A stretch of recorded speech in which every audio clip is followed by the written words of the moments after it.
बिस्मिल्लाहिर्रहमानिर्रहीम। तमाम देखने और सुनने वालों को मेरी तरफ से अस्सलाम वालेकुम। दोस्तों, वीडियो शुरू करने से पहले अगर आप पहली बार इस चैनल पे आए हुए हैं तो सब्सक्राइब ज़रूर करिएगा और बेल आइकन को प्रेस करना ना भूलिएगा। और इसके अलावा अगर आप मुझे फेसबुक, ट्विटर या पैट्रियन पे ज्वाइन करना चाहें तो इनकी लिंक नीचे वीडियो की डिस्क्रिप्शन में दी हुई है।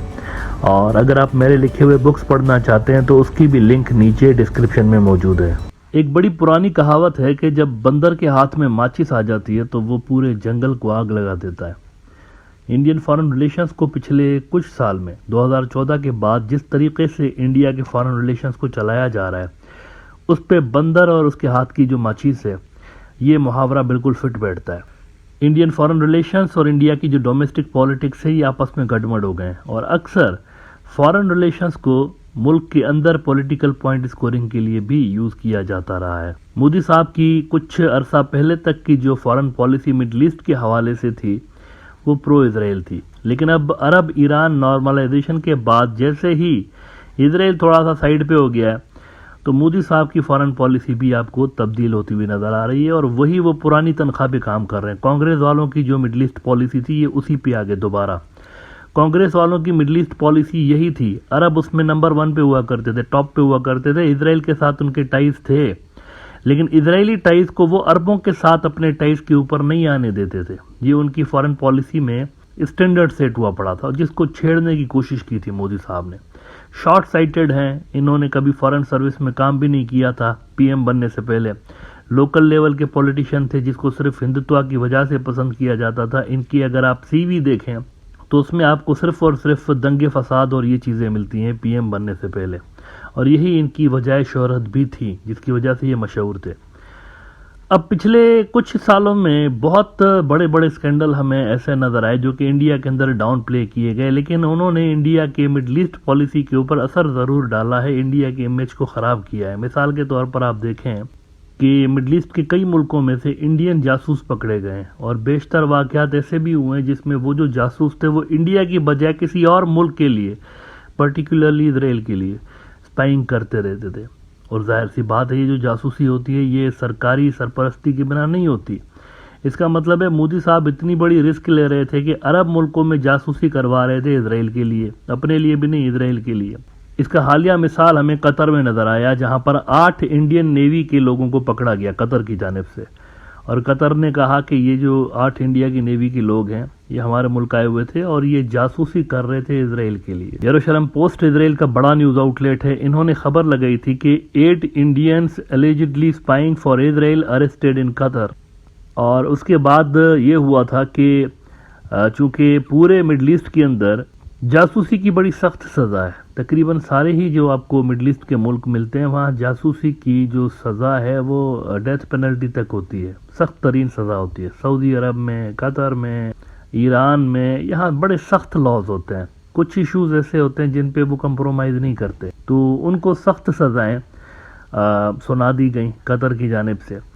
अब कहानी में ट्विस्ट ये आया है कि इनकी जो फैमिली है, अब जाहिर सी बात है परेशान है बेचारे, तो उन्होंने कतर को मर्सी पटिशन, अमीर कतर को उन्होंने भेजी हुई है। अब होता यह है कि साल में 2 मरतबा, एक तो रमज़ान में, रमज़ानुल मुबारक का जो मुबारक महीना होता है एक तो उसमें, और दूसरा जो कतर का नेशनल डे होता है, ये 2 रोज़ ऐसे होते हैं जहाँ पर अमीर कतर जो होता है ये बहुत सारी मर्सी पटिशंस को देख रहा होता है। जिन लोगों को सज़ाए मौत आई हुई होती है, जिन लोगों को मतलब बड़े बुरे हालात होते हैं, वो इनको लिखते हैं मर्सी पटिशन में। तो जो खुश नसीब होते हैं उनको अमीर कतर रिलीज़ कर देते हैं और उनकी सज़ा ख़त्म करने का अख्तियार है अमीर कतर को। तो इस साल की ये 2 दिन ऐसे होते हैं जिसमें बहुत सारे लोगों की सज़ाएं ख़त्म भी की जाती हैं। तो इंडियन जो 8 जासूस पकड़े गए हैं इनकी फैमिलीज़ ने अमीर कतर को लिखा है कि आपसे हम मर्सी की उम्मीद रखते हैं, आप इनको जाने दें। द वायर इंडिया का बड़ा न्यूज़ आउटलेट है, इन्होंने स्टोरी लगाई है कि family members of Indian navy veterans gelled in Qatar file mercy plea with अमीर। Qatar's Amir issues pardons on Ramadan and the country's national day, while the former has passed this year, the latter is celebrated on December 18।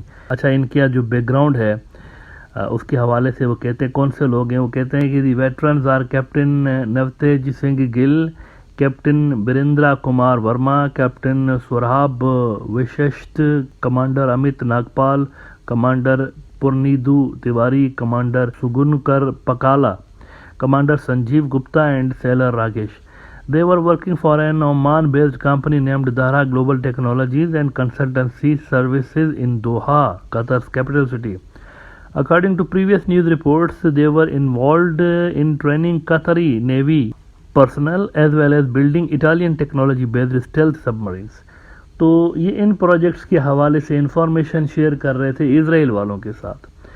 अब यकीनी तौर पर ये जो spying होती है, जाहिर सी बात है, ये बिना सीक्रेट एजेंसीज के कोऑपरेशन के नहीं होती. तो डेफिनेटली अगर ये मुलविस हैं जिससे कतर बोल रहा है, तो इंडियन सीक्रेट सर्विसेज भी इसमें ऑन बोर्ड होंगी.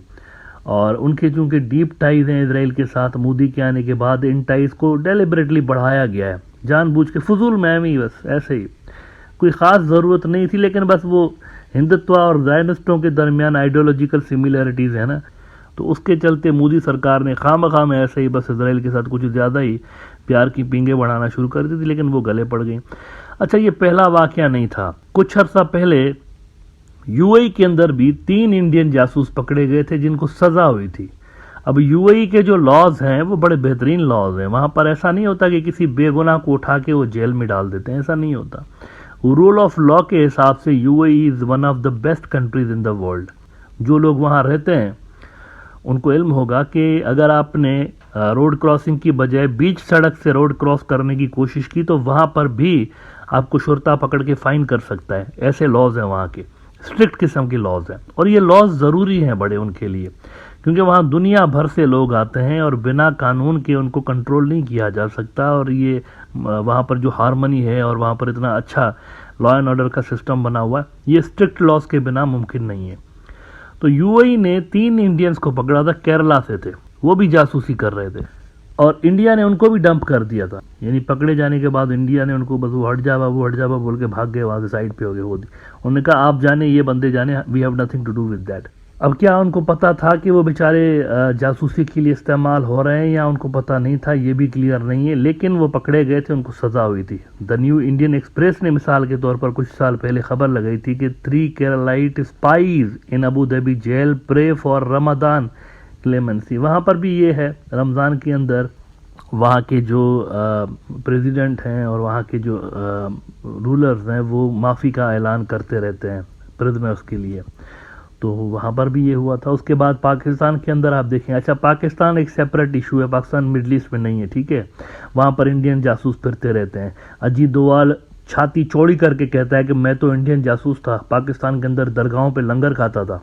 लेकिन ख़तरनाक बात यह है कि जो जासूसी पाकिस्तान में कर रहे थे, इसका बेस बना के बैठे हुए थे ईरान. कमांडर कुलभूषण, वो भी इंडिया की नेवी का. ये बड़ी अजब बात है, इंडिया की नेवी जो है वो ज़्यादा यूज़ हो रही है गालिबन जासूसी के लिए. कमांडर कुलभूषण जिसको पाकिस्तान ने पकड़ा वो भी इंडियन नेवी का बंदा, और 8 जो कतरियों ने पकड़े हैं जासूस, इसराइल के लिए जासूसी कर रहे थे इंडिया की तरफ से, वो भी इंडियन नेवी के लोग थे. तो कमांडर कुलभूषण यादव पाकिस्तान बेस्ड नहीं था, वो पाकिस्तान आता जाता रहता था ईरान से, हुसैन मुबारक पटेल के पासपोर्ट पे. लेकिन इसका जो बेस था वो ईरान था. ईरान के अंदर इसने कोई गोल्ड का कारोबार शुरू कर रखा था और उसके ज़रिए ये पैसों की लेन देन कर रहा होता था, एजेंट्स को पैसे देता था, इसको उसको सारों को. तो ईरानी सॉइल यूज़ कर रहा था. ईरान मिडल ईस्ट का मुल्क है, और ईरानी सॉइल में अगर इस तरह के जासूस हैं जिनका डीप लिंक है इजराइल के साथ, तो ईरान के लिए, खुद के लिए भी बड़ी ख़तरनाक बात है. राइटर्स ने खबर लगाई थी कि Pakistan asks Iran to investigate suspected Indian spies Iran links. Pakistan has asked Iran to investigate the case of a suspected Indian spy who Pakistani authorities says has confessed to spying against Pakistan from Iran, according to a copy of an Interior Ministry letter to Iran obtained by Reuters on Friday.